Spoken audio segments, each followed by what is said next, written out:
Yeah, that intro is dope. All right. Greetings and welcome to the fifth movie night extravaganza takeover of This is Revolution podcast. My name is Forrest Miller, the host of Movie Night Extravaganza.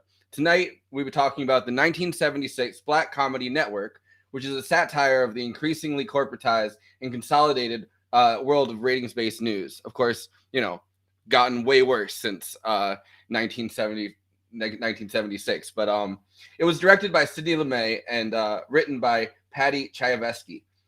In this film, a news anchor named Howard Beale, played by Peter Finch, is fired by his best friend Max Schoonmaker, played by William Holden, after his ratings slide into oblivion. Howard Beale realizes his life has been worthless and declares he's going to kill himself on air. After being talked down, Howard Beale declares on air that he's sick of the bullshit, which becomes an incredibly popular articulation of popular rage. Of course, kind of a meme, an early proto-meme moment.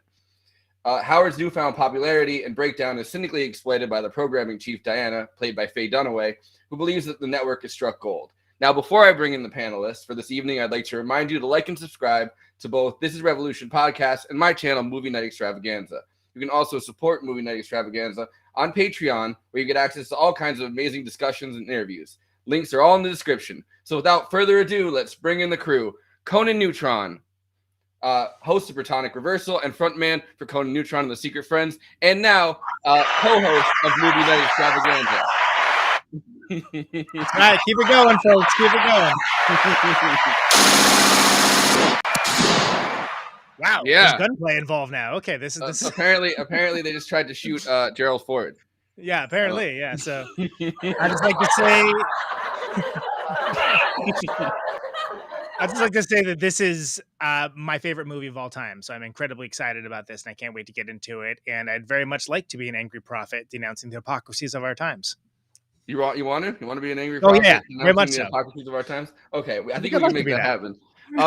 What did you think of that intro, by the way? You did the new song, new intro for 2022, looking good. All new for 22. Yeah, this is Oh, there's the second Gerald Ford assassination attempt. At the sound of the machine gun, turn the page.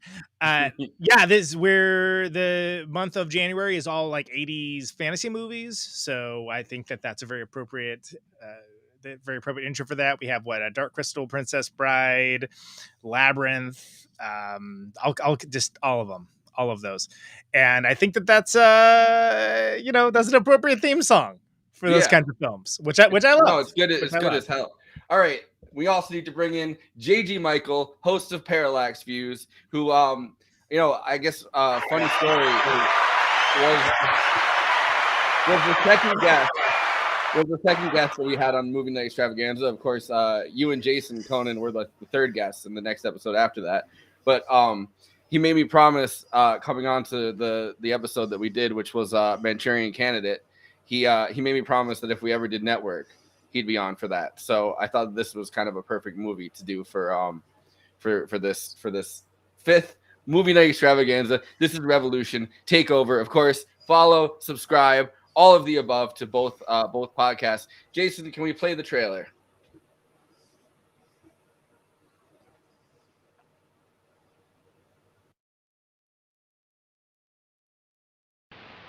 Wrong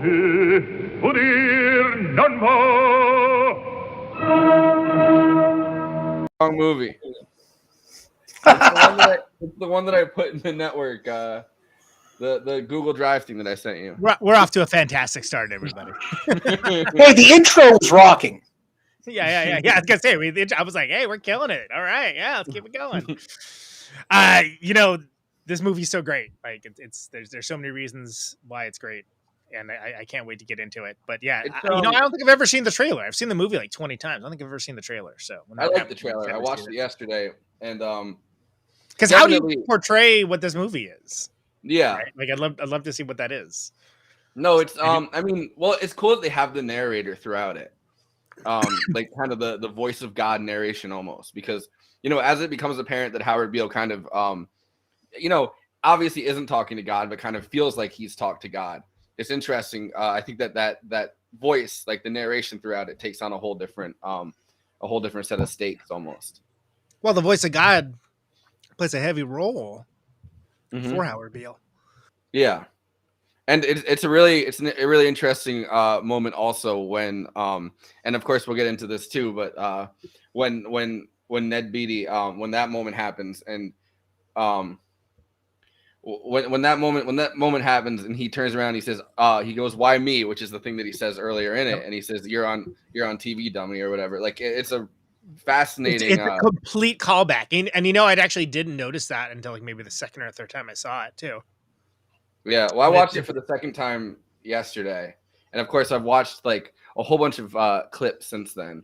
It's one of those movies. Another movie that I think in the '80s that kind of has as much going on, and literally has a network, or not. Well, this is the '70s. A decade later, has it's '76. A network. Yeah. No, so another movie that's exactly a decade later is UHF.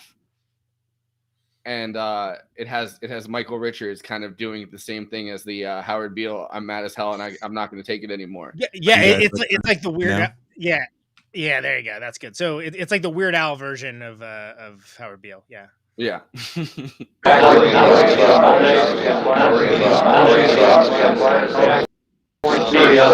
And now, the distinguished television commentator, Mr. Howard Beale. Ladies and gentlemen, I would like at this moment to announce that I will be retiring from this program in 2 weeks' time because of poor ratings. Since this show was the only thing I had going for me in my life, I have decided to kill myself. I'm going to blow my brains out right on this program a week from today. What the hell's going on?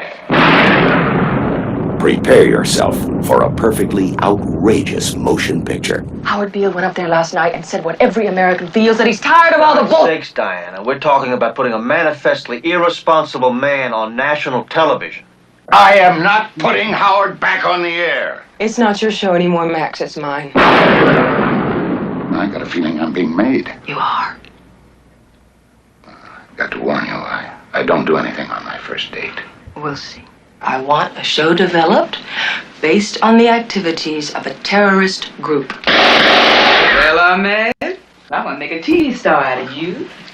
Just like Archie Bunker. You're the #1 show in television! We're number one! There is no America. There is no democracy. There is only IBM and DuPont and Exxon. And you have meddled with the primal forces of nature. And you will atone. Am I getting through to you, Mr. Beale? Why me? It was your own television, dummy. Ladies and gentlemen, the Network News Hour with Howard Beale. I want all of you to get up out of your chairs. I want you to get up right now and go to the window, open it, and stick your head out and yell, "I'm as mad as hell, and I'm not going to take this anymore! Things have got to change." How many stations does this go You've got to on? get mad! You've got to say... I want you to get up right now. Go to your window, stick your head out, and yell, "I'm as mad as hell, and I'm not going to take this anymore!" Are they yelling in Atlanta here? Are they yelling in Atlanta, Ted? I'm mad as hell! I'm not gonna take it anymore!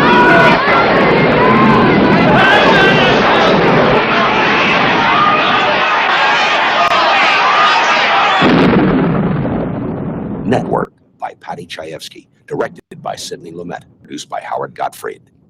Hell yeah. Television. I'd go see that will movie. never- Although with all the like focusing on like the thunder and lightning, it makes it seem like more ominous in a way different way than the actual movie is ominous. But Yeah, I agree with that.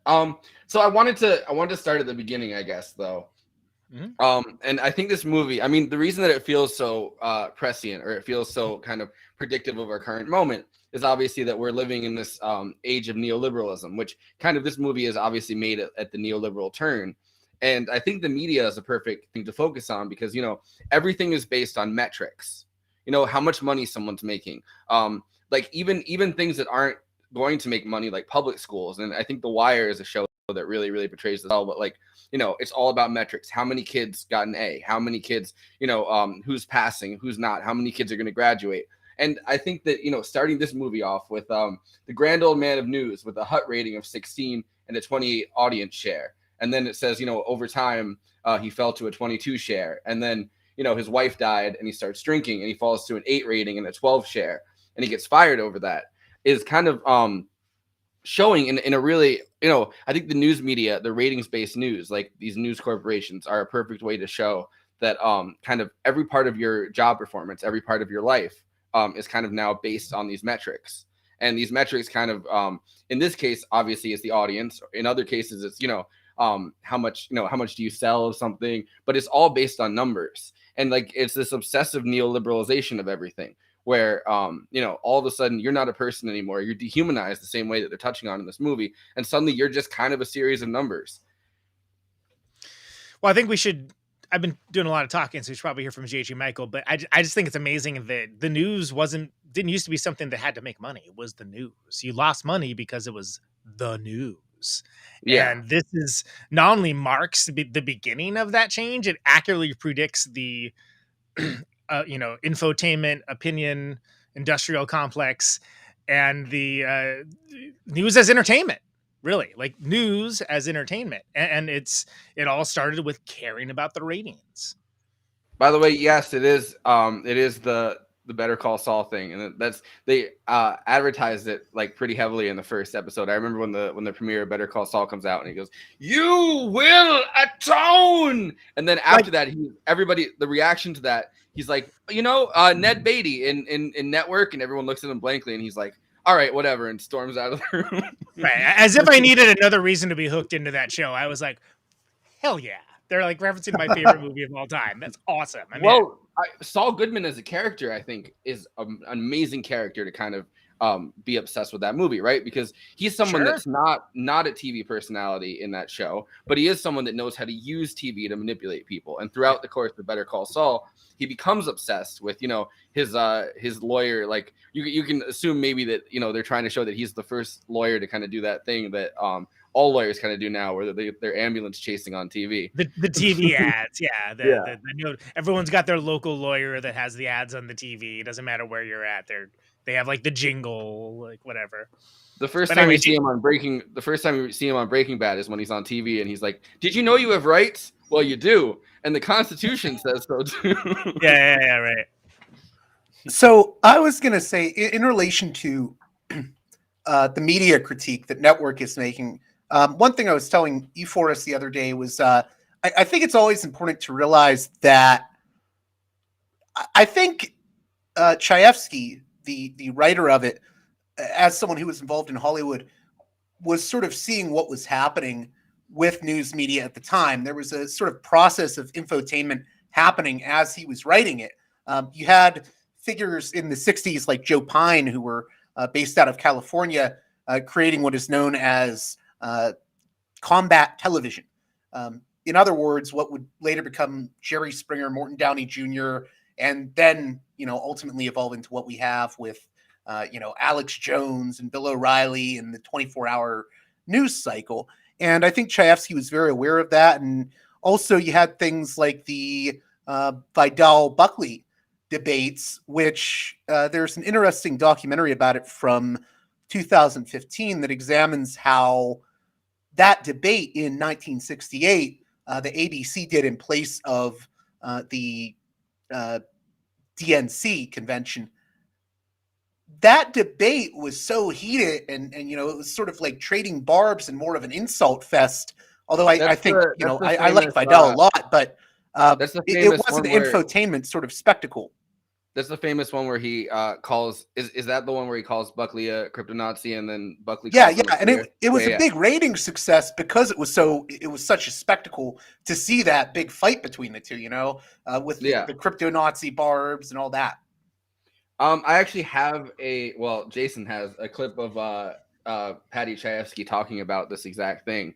Last night I was searching for an interview with him because I knew you were going to bring up that part of it, and I wanted to find something. And the one interview, I guess, is actually kind of, I mean, not sketchy, but like the one place I could find an interview. Like someone had taken an interview that he did, like one of the few TV interviews that he did, and they like turned it into like this strange, like almost Scanner Darkly style like video. And then they're like, oh, if you want to see the original one, like I have a link to it, and it's like on somebody's Drive folder. So I cut a clip of that. Wow. Jason, do you have the Paddy Chayefsky clip that I had in that folder? Yeah, there he is. That answer your question? There you go, Paddy. Let's go, baby. About network. Yes, Dad. Yeah. How do you feel about it? What they're saying, or how you feel about it? I think it's a terrific film. You can say it. It's daytime. I think it's a hell of a film. I could say it too. He's modesty.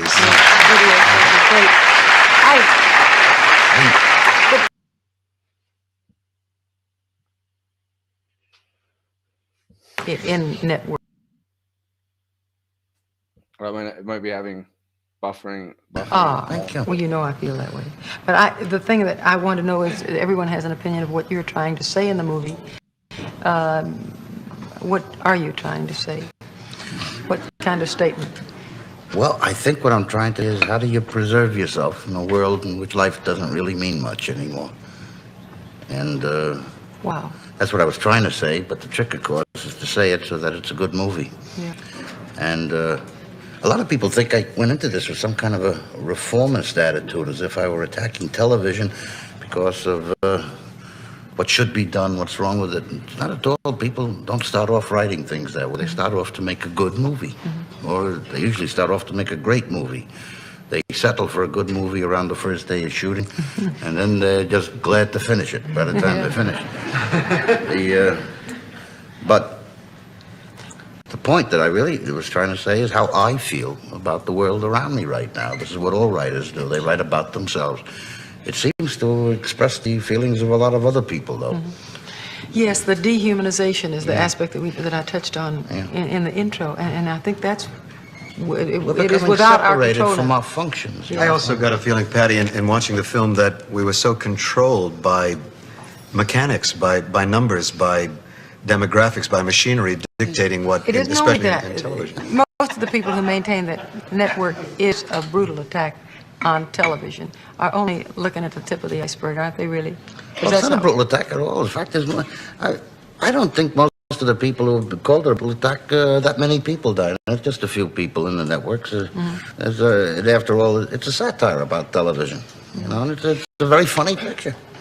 And most of the people I know, I heard, for example, at Channel 7, Goldenson and Elton Rule both adored the picture. Dave Tebbutt adored the picture. A lot of people at NBC adored the picture. CBS, I'm not too sure about. They're a very image-conscious network. Oh, really?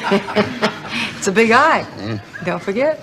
But it talks about... But it isn't a brutal attack, really. It's, it's murderous, but not brutal. That's right. Painless. But that murderous can be... It's not really an attack on television. You feel it was an honest observation? Otherwise, I don't think it could spew forth from you. It's true. I mean, if anybody tells you it's not true, it's true. Every bit of it is true. That's really kind of frightening. That's what they say. They say it isn't true. It is true. It deals with the news operation and how it is manipulated. That scene with Ned Beatty is true? That's what's so. Oh, my God. That's kind of scary. The thing that people, you know, we all talk about ratings like it's some kind of a game, you know, there's sort of a World Series that the networks play. At the end of the year, hey, I'm the champ, that ABC's the champ this year. Ratings is money. That's all ratings are. 1 point in the ratings is millions of dollars. I think they're getting, what, $150,000 for a commercial minute of time now? In a prime time show at 7 minutes, that's $1 million for one show of income that comes into the network. Now you're talking about a multi-million dollar industry. That's right. As big as steel, as big as electronics. It's an enormous industry. And right now it's an industry dedicated to one thing, profit, and the only responsibility they have is to their stockholders. The interesting thing... And that, I think, is worth knowing, that what you see on television is what's getting money for the network. And it's not true. What the stuff you see, television is a great entertainment industry. That's what it is. I think we do entertainment on television better than any place in the world. I mean, that's what television is for. You're bored, you want to enjoy yourself, you want to be amused, you turn it on and you have a good time. But unfortunately, it has a power that transcends anything in the world today. It has a power that that deals with the fact that 95% of this country is television saturated. That means 95% of our people get their information from television and television only. Yeah, and just Could I add something to that real quick? Yeah. Yes. I just wanted to say, Hey, Patty, can you add something to? Oh, Patty's gone. It's so fascinating because I was thinking while watching that, it was only a few short years later that we ended up with the Reagan presidency, right? And I mean, I mentioned Gore Vidal earlier. He wrote that great essay about Reagan's ascendancy to the White House. Said, he's sort of like the ultimate TV president. And I've talked to people that actually interviewed Reagan before he was in the White House that sort of said the same thing, that he would dodge questions. He was more interested in spectacle than debate. John Barber, who interviewed him for a TV show in California, actually relayed that to me at one point. And I think it's interesting that only a few short years later, we really do get the ultimate Hollywood president, or the ultimate, TV friendly president.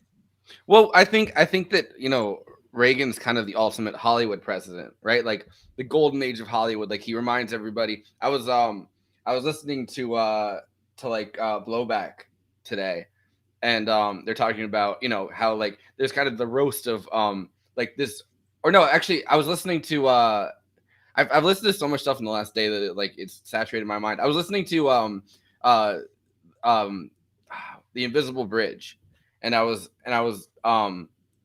and they made the point that nostalgia had the Rick Perlstein book, and they made the point that nostalgia has crept over everything within this time period, late 70s, early 80s, that that kind of by the time Reagan takes power, people kind of are craving this they're craving this this feeling like Dean Martin's on TV with Reagan, like Jimmy Stewart's on TV with Reagan. Like there's all of these different all of these different figures that had been in the golden age of Hollywood, and people are I think you even see it in film, right? I mean, think about when Network came out, and then what came out after Network. Movies like Star Wars. And I like Star Wars as much as the next guy, but it's a very different kind of film. Spielberg movies, I think, are different from something like Network. And yeah, I think as we headed into the 80s, people didn't want to have these, questioning the sort of status quo type movies. So the point that I was going to try to make is that Reagan's kind of the perfect golden age of Hollywood president at a time when people kind of needed that, right? Or felt like they needed that. Like they needed this reassuring, calm grandfatherly figure to be on, to be in front of them and say, don't worry, I have control over this. It's okay to be patriotic. It's okay to not be obsessed with because throughout the Invisible Bridge, we're returning to optimism and none of this. And throughout the Invisible Bridge, Rick Perlstein makes the point that kind of Reagan was the only person that was willing to defend Nixon throughout the entire Watergate scandal, and the people around Reagan were like, no, you can't do this. You can't keep defending Nixon. And he's like, he had the 11th commandment, which is you don't talk badly about another Republican. So he kept doing that for a really long time. And I feel like Trump coming into it's interesting watching Network after the Trump era, because I feel like Trump is the perfect reality TV president.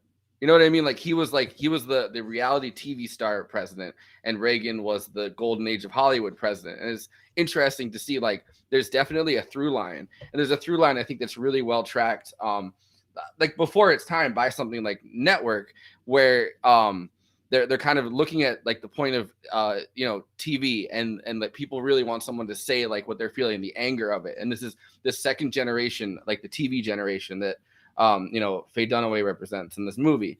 And it's the ultimate, I think, the ultimate realization of that is the Trump presidency.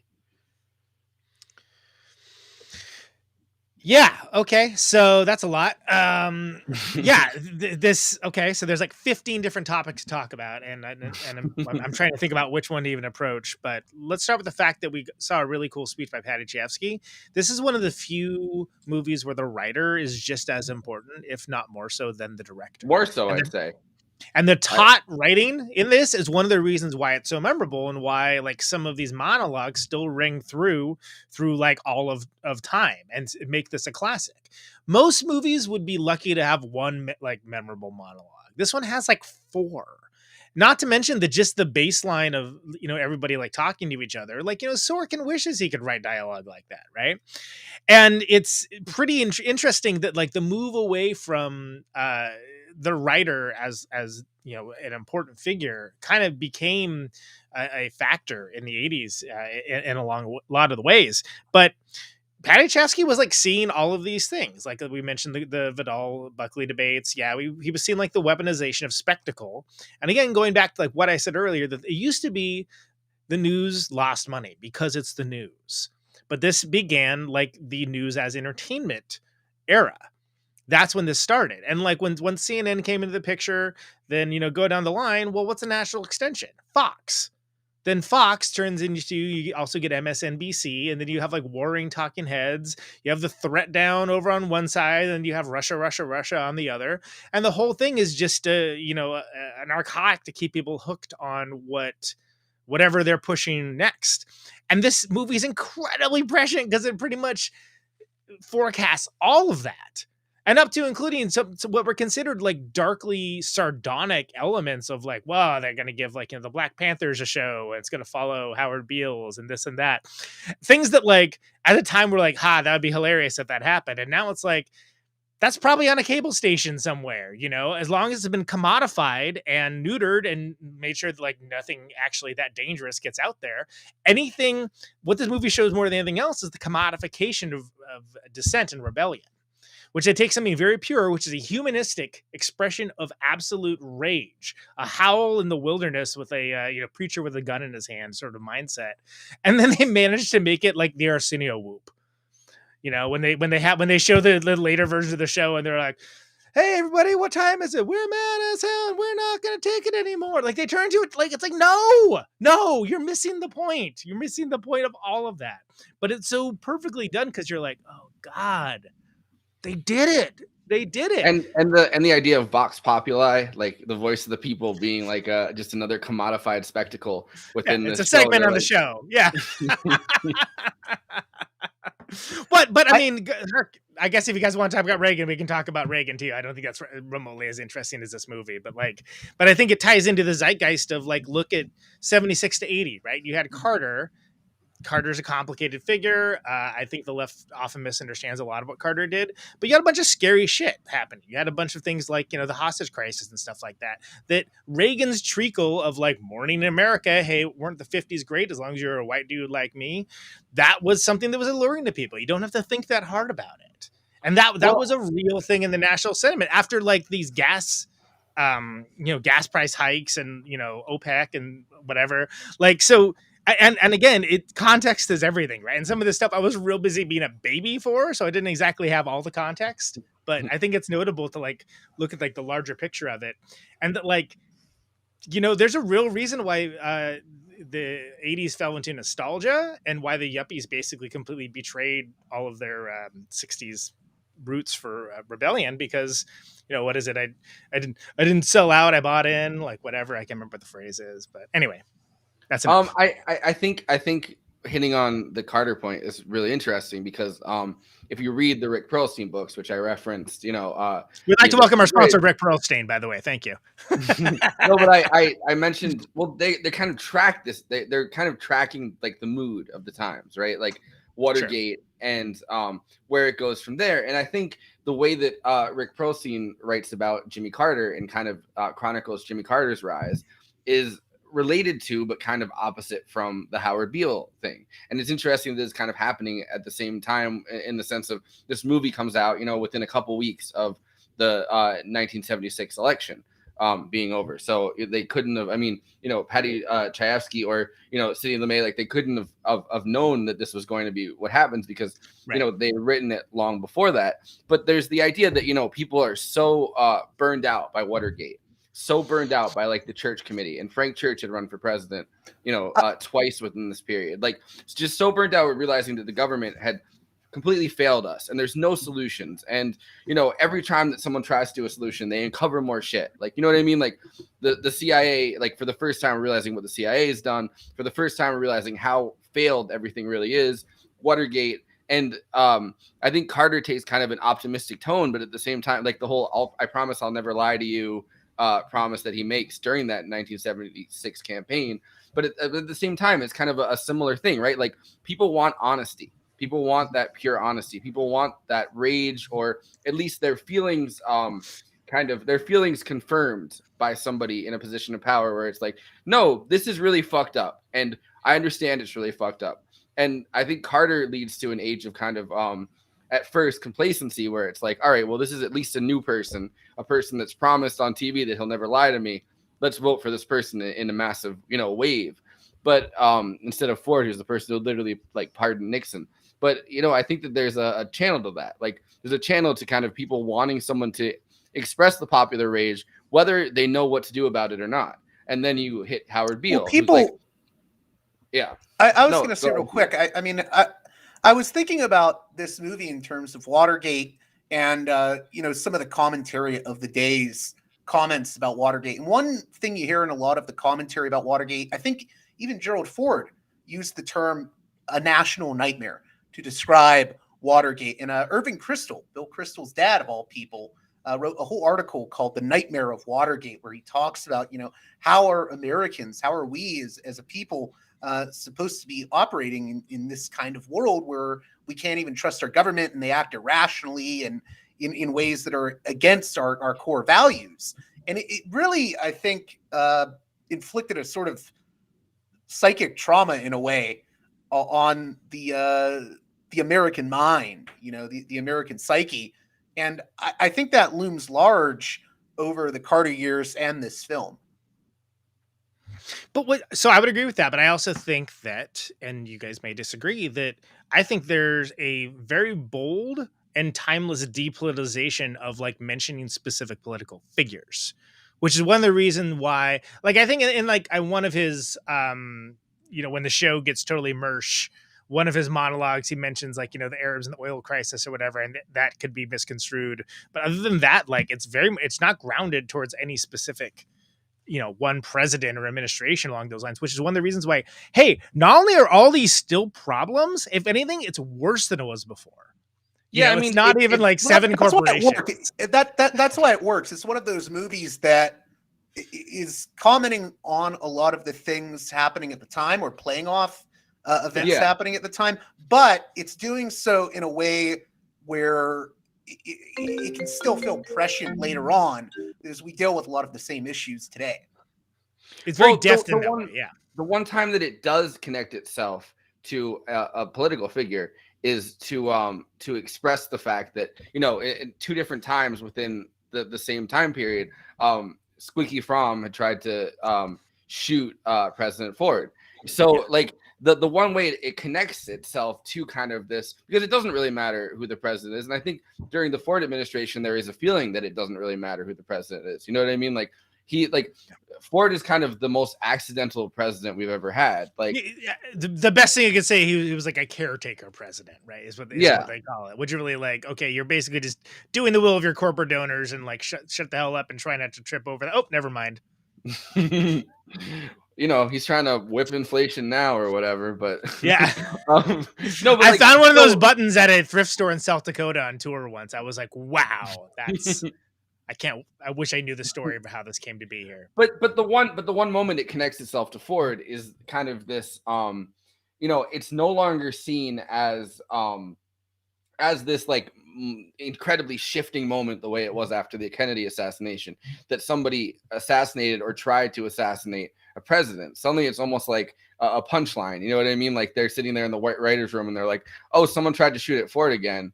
And number one, it's this numbness, I think, that the media and, you know, the news kind of all of a sudden has to tragedy and death. And you know, William Holden makes the point at the end, like Max Shoemaker at the end of it makes the point to Diana, where he's like, listen, you are television incarnate. You are like, you know, war doesn't mean anything to you. Suffering, you're indifferent to suffering.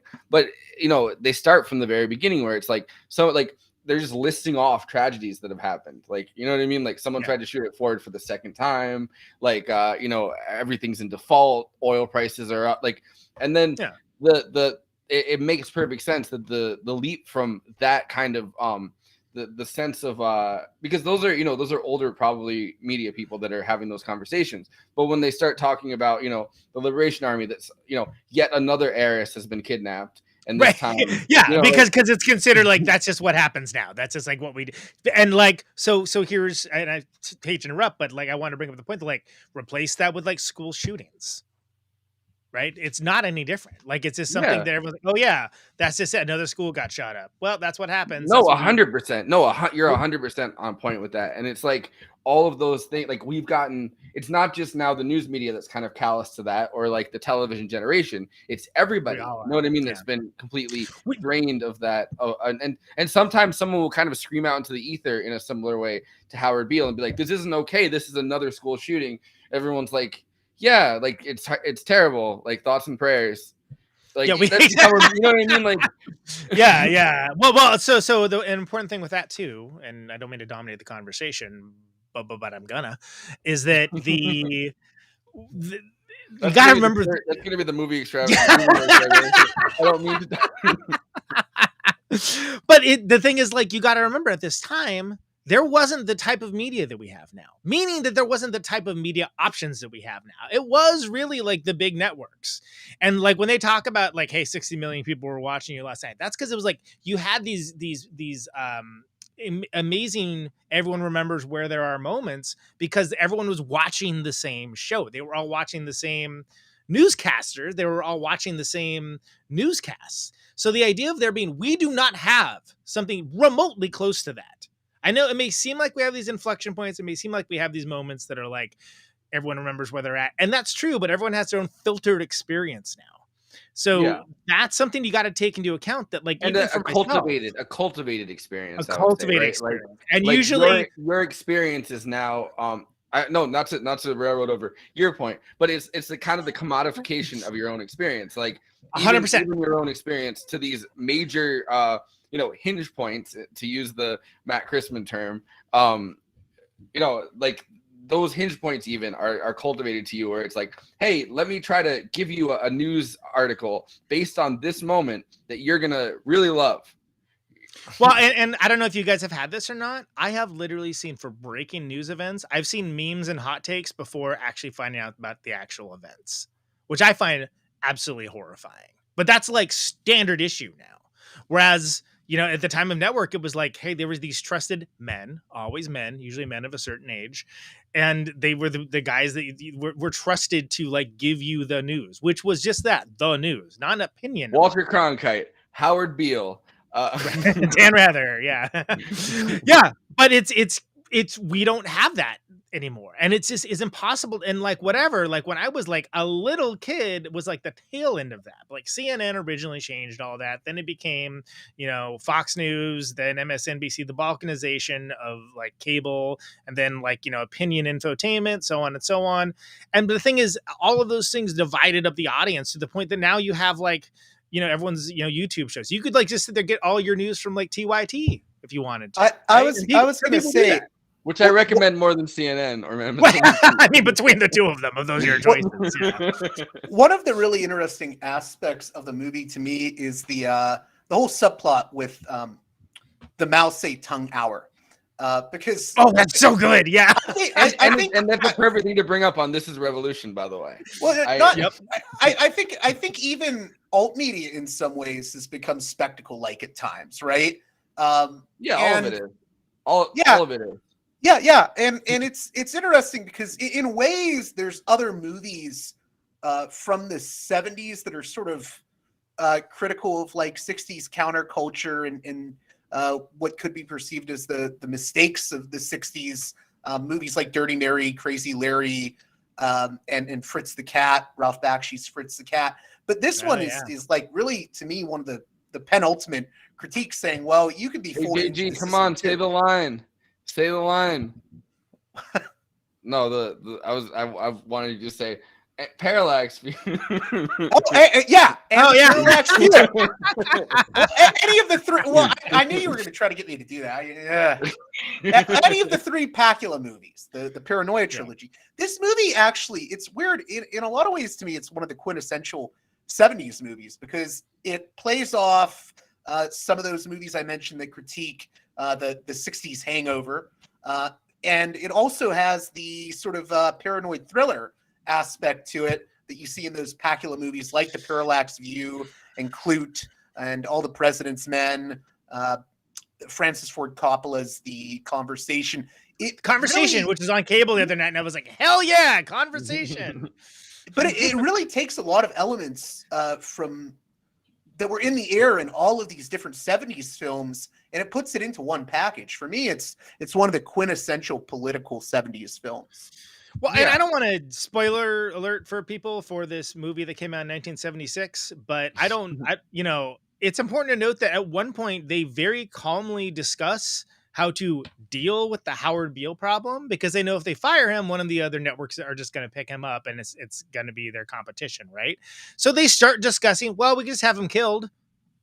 And they're just in a boardroom discussing it. Kind of a CIA kind of assumption, right? Like the church committee was kind of going on at the same time. And the moment that we've kind of realized, oh shit, our government kind of just assassinates people. And in the same way, but this isn't the government. This is a private corporation. No, 100%. That's what I'm. So it's all of a sudden it goes from our government can just assassinate people to like a corporation because they set it up. And there's another connection to the Parallax View. Right. It's in the plot of Parallax. Say the line. Anyway, but it's the same thing in the fact that you're removing a problem, right? So in this case, instead of like removing like the elected leader of a South American country, you're getting rid of your populist bummer, because at that point he's a bummer because he's just basically telling things exactly like how it is and people don't want to hear it anymore. The novelty's like worn off, right? And there's no hope to it, because the key, and I'm going to say this again because I think I mentioned it earlier, but it's when I was mentioning a lot of things, the key to Howard Beale's impassioned rants, and one of the reasons why, like for me, I still get chills when I open up your windows, go outside and yell, like get up out of your gamer chair. Turn off your gamer chair. Turn off your Twitch. Yeah. Is that there's a deep humanism that Howard Beale is coming from. Like it's very easy to be like, oh, angry white man, great, who gives a damn? No, that's not it at all. This is a guy that literally in the first couple minutes of the movie, I'm gonna kill myself. I've got nothing left to live for. Like he's not. It's not hyperbole. He really not only believes it, he announces it on air, which is a great moment because the people in the control room don't even notice. They're just busy talking amongst themselves and producing a news show. And it was like, hey, do you see Beale said he's going to kill himself on air? What? He didn't say that, did he? What? No, and it makes it heartbreaking, like actually heartbreaking when after the entire Ned Beatty speech where he realizes, no matter what he says to, inspire people towards this humanism, no matter what he says to kind of get the news to be, because really, I mean, his whole thing with it's a merger. The merger is the thing. He starts talking about the Arabs, the company buying out the. But you hear Bernie Sanders making the same. Like I don't know. I just imagine Bernie Sanders be like, "Did you know that our media is consolidating?" But it makes it completely heartbreaking when he kind of Well, he has that line, right? Yeah. I have seen the face of God. Yeah, and then it happens twice. It happens right before the turn to like make him like the Howard Beale, like the mad prophet of the airwaves, and it happens again at the end of the incredible Ned Beatty speech, which he's in that movie like 5 minutes, and it's astounding. Like, are you going to play that clip? Got nominated for an Oscar. And he should have. I mean, that's up there with the Coffee is for Closers Only dialogue monologue. You have meddled with the forces of nature, Mr. Beale, and I won't have it. I don't know. I wanted to do that sometime with the I feel like you probably pulled that clip and want to play it, but I know we only have an hour for this. No, I didn't. Okay, pull all that right. clip, but I do have one more clip. That I'll. It's basically capitalism in action. It's like Ned Beatty's character explains the whole corporate mindset. Neoliberal democracy, the entire push towards like why no fundamental change can occur in like a 4-minute speech. I probably will play it when we do our after hours. What one of the I have one more clip that I wanted to play for you guys, and it's Sidney Lumet talking about his experience, and he kind of admits that this is a Paddy Chayefsky film. Like he kind of admits that it's he's the one that's he's articulating Paddy's vision, and what's funny is also that like Paddy Chayefsky. By the way, Jason, you need to show your super chat some love. Apparently, that's the comment. This is also Paddy's high watermark too. Like he never, like, as much as he may not want to admit it, but like this is sort of like as good as it got for him, which is kind of I'm not. It's pretty great. It's a timeless film. I'm not qualified to answer this $10 question. Oh my god.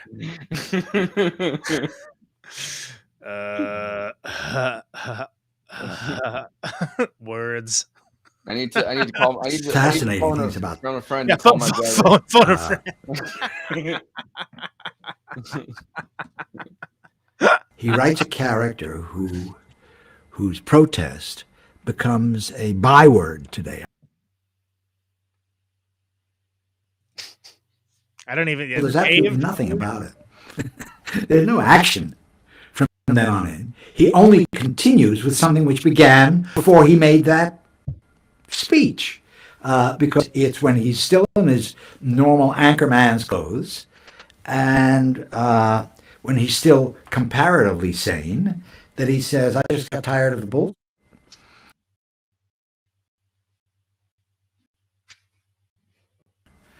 He's clearly in a psychotic state in that scene. He's left the house in his pajamas and a raincoat, walking through a thunderstorm.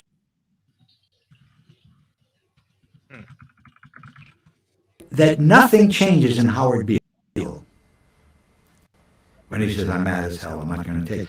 And one of the brilliant buffering would never be sentimental enough to make a difference.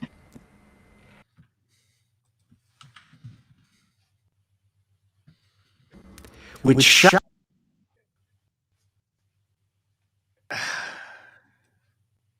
this seems like that's going to be great, but yeah. Anyway, so the cave. The thing about the cave is it's a study in contrast. I'll play that clip, I guess, when we go to the after hours. Yeah, that's fine. You guys want to take a crack at that super chat? I think it's interesting. I'm too rusty with all my philosophers, so except for the ones I like quoting. So my bad, y'all. I mean, I don't know. I definitely haven't looked into. Well, okay. So what's the whole deal with the cave, right? So there's like basically a group of people that've been chained to like the cave for their entire life, and like, you know what? I was going to say the curating experience. Who can call Ben Burgess and he'll answer? Because he won't answer. It's really interesting because there's that whole line where I think William Holden's character says to Diana, Faye Dunaway, her entire experience of the world, everything she thinks and does is based on what she has seen on television. She thinks everything is a TV plot, and also like, isn't it, and correct me if I'm wrong, guys, but isn't the thing with the cave is like that these people there in the cave, they've never known anything different than that, right? Like they've never known like a better life. They know anything from it. So it's sort of like a This Is Water situation, which is sort of television. Yeah, exactly. So, and again, I can't believe that, like, we're almost over with the show and we still haven't talked about how Faye Dunaway is the quintessential, like, I want to talk about that, but if I could for a second, for me, Faye Dunaway, she's the perfect. Wait, I wanted to get both you guys' take on this. Okay. I said this in my Letterboxd review. Letterboxd, a place for film. I feel like Faye Dunaway's character is kind of if this is kind of the story of a neoliberal turn, right? Like this is a moment in time. It's one industry. It's probably not seen as that, by Paddy Chayefsky. But like, it's kind of the story of this neoliberal turn. Everybody's obsessed with metrics. Faye Dunaway's character is the perfect neoliberal subject. She does not exist outside of her work. She does not exist outside of television. She does not exist outside of like any of these like, and she says it throughout this, like, I'm kind of not good at anything like besides my job. Like, you know, like I'm too she's a career woman. Yeah, that's all she thinks about. Well, she's the perfect. What I was gonna say at the end of what I was saying before was that she's like the perfect, like, just not evil, but just no moral code, like an absence of moral code PMC type. Just to use you know, our friend's phrase, and like, but like this is 76, so again prescient in a way that you have like how different is Faye Dunaway from like Mayor Pete, you know, like not that different, frankly. Well, the thing is, if the key to well, the she's movie, way hotter than Mayor Pete. Well, I mean, well, this is true. if the key commentary in the film, I was thinking it. I wasn't gonna say it, but hey, Conan, did you know there's a documentary about Mayor Pete? My God, I'm gonna walk right off this show. JG, continue. Can you guys hear me? Can you guys hear me? The key commentary in the film is about dehumanization in Dad's here, like hyper-capitalist society. God, is that you? Why let JG talk? That's what God is saying. Let JG talk. So if the key commentary of the film is about dehumanization, and Bill throughout the movie is struggling to say, stop dehumanizing yourself. In a way, the ending of the movie, which we won't spoil, but I'll put it this way. I mean, that's the point. He's older than I am. Okay, man. Yeah, if you ain't seen this bitch in 45 years, you ain't gonna see it now. So tell the ending. Well, tell the ending, JG. Don't be no punk, JG. Tell the ending. If they haven't seen this motherfucker in 45 years, they ain't gonna see it now. Hey, JG, can you say you're on TV, dummy? No. Be the voice of God. I was gonna say, did you guys ever? Are you old enough to remember Cheers, Forrest? Well, I mean, I've watched Cheers. Yeah. Yes. Well, you're like 12 years old. Me and Conan are old as shit. I found gray hair on my testicles the other day, so I'm old as shit. No. I didn't have cable as a kid, so I found like old stuff like Cheers on YouTube and was trying to watch that. Oh wow, that's a sad life. Everybody else is watching people get hit in the nuts, and you're like, "You guys see Cheers? It's this great show from the 90s." Will Sam and Diane get together or not? Yeah. But do you remember Kirstie Alley? Speaking of Faye Dunaway, do you remember Kirstie Alley's character on Cheers? Oh yeah. A very driven stereotype of the quote unquote 80s businesswoman that is only motivated by power. And she only wants a man that can put her in a higher position of power. And her character is often juxtaposed to Norm's character, who is kind of this downwardly mobile accountant, a very forgettable cog in the corporate machine. So where they both work in corporate America, they're the only ties in that show really to corporate America. She is this upwardly mobile female character where Norm is a downwardly mobile, but he's zen about it. He's zen about his station. Like he's the proletariat hilariously enough in a show about a bar where nobody is allowed to drink because it's never. Have any of you guys been watching Succession?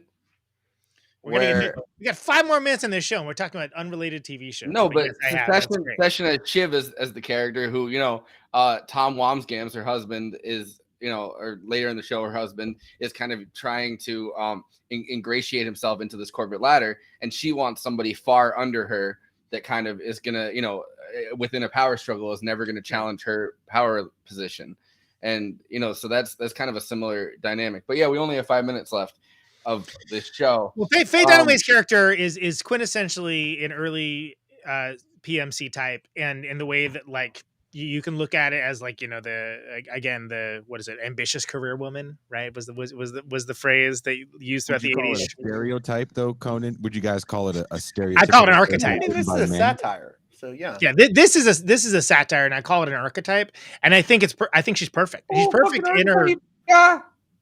For me, I have to be honest. She's the best part of the movie for me, and I think she's amazing. The whole story of her losing any sense of morality by the end of it is sort of what I was getting at earlier. That to me is the heart of the film. You know, it's really terrifying to see what she's willing to do by the end of the film. It's completely subjective. Like what little morality there is completely out the window the second it turns the bottom line. Yes. Like everyone loves Howard Beale. They love commodifying the scent of Howard Beale. They love it until it screws with the merger. And in that case, like, no, we got a problem here. And then Ned Beatty gives the speech. And after Ned Beatty gives the speech, then it just becomes depressing. Oh, we don't like watching like him anymore. He's depressing now. So then they kill him. Well, two points to make, I guess. Better than him going to ABC, you know. I mean, I think 1 point, and rewatching Hypernormalization, which I'll talk about in the after hours, but rewatching that kind of definitely hammered this home for me. The idea that you know, when the Howard Beale character is just expressing the common rage, when he's kind of expressing this sense of anger, of powerlessness, and he's saying, you know, I don't know what to do about it. Like, I don't have an answer for everybody. But because but you just get up out of your chair, yell, I'm mad as hell. I'm not going to take it anymore. And, you know, when he's doing that, they're fine to commodify it. The second it's met with collective political action, which is sending, I guess in this case, letters, phone calls and letters, right? Clumsy Gerald Ford a bunch of letters, and it stops a merger. They realize, oh shit, this is actually political action. This is people taking action and stopping our merger. And obviously, I don't think they would have stopped it if it was a rival firm or a different company. But like the idea that kind of this rage, this wall thrashing, as I used to call it when I was talking about Jimmy Dore, but like, you know, this wall thrashing kind of anger that doesn't do anything, but like it's kind of this new leftist mentality where you're just like, I'm angry and I need to tell everyone I'm angry. And did you know that, you know, all of these companies are consolidating and CCA fucking sucks and all of this sucks and I'm angry about it. Nobody gives a fuck. They're like, I'll commodify that. When it's like, hey, can you stop a deal that's happening right now? Here's the specifics. Take political action. That's when it freaks everybody out. Well, and I also wanted to touch on it's like Black Mirror. Well, the Mouse tongue hour is okay as long as you don't hurt a corporate merger. That's the point of the movie. The ostensible Black Panther like representation of the like American Communist Party, like she's like, hey, this motherfucker's hurting my ratings. Like, well, she's Angela Davis. She's very specifically Angela Davis. She's specifically Angela Davis, but it's a super merch version. Like it's a version of like, hey, you're gonna make a whole lot of money doing this, and like. It's nuts that like what's so great about this script is that it shows like how she still gives a damn about her message, but she's like, hey, we need these ratings to be good, otherwise the message isn't getting out and the party isn't getting this money. Well, that's not at the end of it. She doesn't give a fuck about the party. She says the party isn't going to see any of this money, and she's literally just it's saying like it's pretty much saying that you're subsumed, right? Like anti-capitalist resistance. The machine eats her up. Whatever allegiance he had to like her actual revolutionary tactics and whatnot became a branding exercise. And I think that's what. But like she's on board, which is like I mean, it's articulated as getting the fuck out of here. But it's crazy because it's such a slow burn because like when you see them like negotiating the contract and they're in this basement, right? And you got like the great Ahmed like sitting there like with his sunglasses. At one point they're talking about distribution rights, whatever, and he like shoots off a guy. He's like, give her the distribution rights, right? Like, and it's played for comedy, but then you also have like the Patty Hearst stand in on like the staircase being like, I can't believe you motherfuckers. Like, this is supposed to mean something. Like, what's wrong with you? And she, right? Also, she's you know, I think it does, it shows also that like, you know, liberation armies and kind of this Angela Davis character are both, they're kind of all the, like these Black characters that are going through poverty. Like they make it clear with Diana's statement about like, well, isn't this better than kind of just passing mimeographed, you know, pamphlets out on ghetto street corners?